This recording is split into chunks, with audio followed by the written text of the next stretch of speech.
مشاهدينا الكرام متابعينا في كل مكان اينما كنتم، تحية طيبة نأتيكم هنا من خلال تصفيات كأس العالم آسيا المؤهلة إلى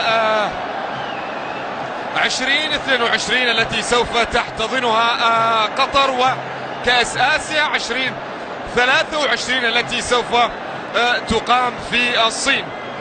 هنا في البصرة في العراق تحديدا، في مدينة البصرة الرياضية، من الساجد النخل الذي يتسع ل 65,000 متفرج. العراق تستضيف هونغ كونغ من خلال الجولة بأن ينهض، أن نتمنى له بأن يتم ويديم الله سبحانه وتعالى الأمن والأمان على كل. اليوم نتمنى أن نشاهد انتصار كبير جدا للمنتخب العراقي، بداية جيدة. هنا لدينا الكرة العرضية لكنها مبعدة أيضا، ولا أنتم تعرفون يعني لاعب من هونغ كونغ؟ ما في حد يعرف لاعب من هونغ كونغ ووين محترف وين يلعب. هذا مهند علي، الكرة الأمامية سقوط في أرضية الملعب وخطأ ربما على مهند علي من خلال الكرة الماضية. لكن هونغ كونغ عندهم ياب هونغ حارس للمرمى، دانييل كانسيلا 3، بيتو 15، رسول أندي 23، تونغ مان 21، لوجان 13، هيلو 5، هانغ يانغ 6. اليوم هونغ كونغ وبعد كمبوديا، فينتظر أن تنتهي فترة أكتوبر ب7 نقاط على كاتانيتش. دائما نفكر بأن يجاور. ركلة جزاء عراقية واضحة وضوح الشمس من خلال الكرة الماضية. رودريغيز هو من مسك هما في الكرة الماضية، سليمة لم يكن متسللا هما، وكانت ركلة الجزاء التي كانت واضحة من خلال الكرة الماضية. عمار علي، هذه اللحظات، مهند، ميمي، هل يسجل؟ ميمي، جول الله! كيف أضاع مهند علي، كيف أضاع مهند علي. أنا ما عندي مشكلة بأن مهند يضيع هذا الهدف، لأنني أعلم بأن العراق سيسجل. هذه كرة أخرى، هذه الكرة التي تصدى لها حارس المرمى، قراءة كانت، والكرة لم تكن بتلك القوة من مهند، واضحة تماما. يعني مهند حتى لو رافع راسه شوي يعيدها لبشار رسن. بشار لديه الكرة، يلعب الكرة الأمامية بامتياز.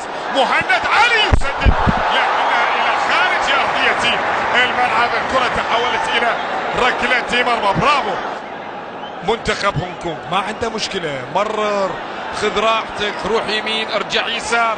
هذه الكرة أمجد يسدد. الله على كرة أمجد عدوان، يجيدون عملية التسديد من مسافات. هذه تسديد. تصل الكرة من أحمد لبشار رسن، يلعب الكرة العالية الأمامية. بشار، تدخل موجود من أمجد، رأسية لا زالت. أمجد عطوان يلعب الكرة خطيرة، لكنها هذا اللي أبي أنا، هذا اللي أبي، هذا شوفوا، هذا اللي أنا أبي يكون موجود في شوط اللقاء الثاني. هذا أشوف أنا في رأس أهداف، أشوف في رأس أهداف. لا والله، لا والله،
هذا بشار رسان، هذا بشار رسان للثاني، ضرغام الثاني، ضرغام اسماعيل ضرغام، نبي ركلة جزاء. الكرة تحولت الى خارج ارضية الملعب. لدينا ركلة زاوية،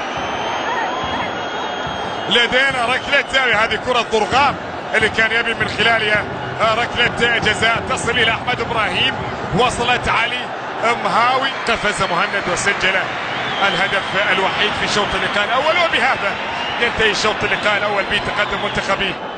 بسم الله الرحمن الرحيم. عودة مجددا مشاهدينا الكرام، متابعينا في كل مكان عبر قنوات الكاسية الرياضية. همام طارق، ابراهيم بايش، بشار رسن، مهند علي، كلها اسماء موجودة في ارضية الملعب، ونتمنى طبعا ان نشاهد المزيد من الاهداف. وهنا فرصة للثاني همام يسدد لكنها اصطدت. متى يسجل العراق الهدف الثاني. مهاوي، همام طارق يلعب الكرة العالية والكرة الأمامية نعم تلعب. واعتقد بأن مهند علي كان يستحق أمرا ما. مهند علي شوف واضحة ما يبيلها بهدف ما تضمن نهاية المباراة ايش ممكن يحدث. وهنا لدينا احمد ابراهيم يضيع الهدف الثاني لمصلحة المنتخب العراقي.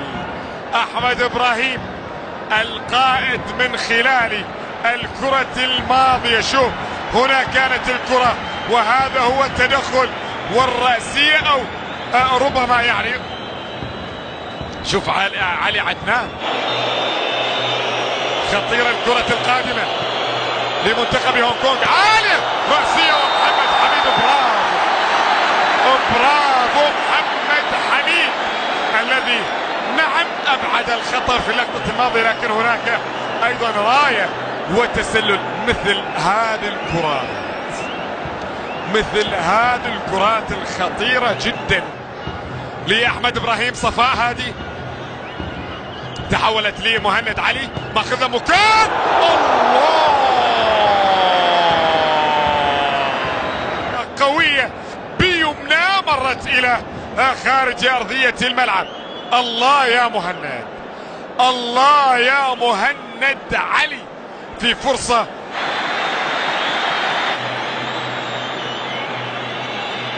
جولوان حمد، كرة تنقل في الجهة اليسرى عن طريق ضرغام اسماعيل، كرة عالية رأسية مبعدة تصل لبشار رسن، يسدد لكنها الى خارج ارضية الملعب. هذه كرة بشار رسن،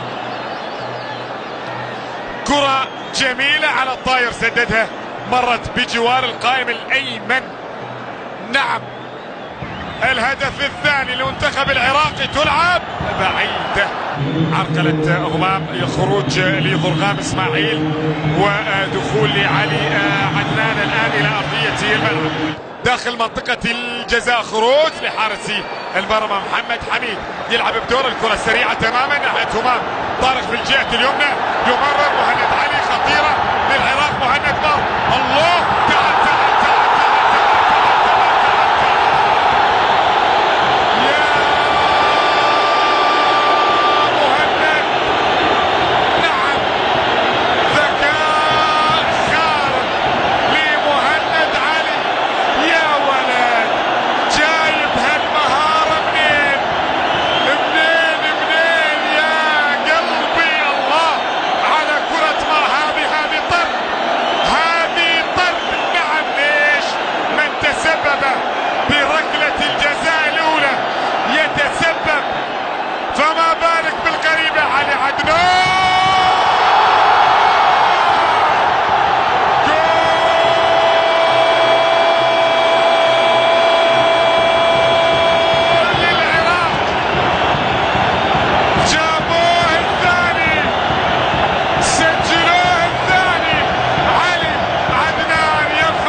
في هذا المكان يا بونج.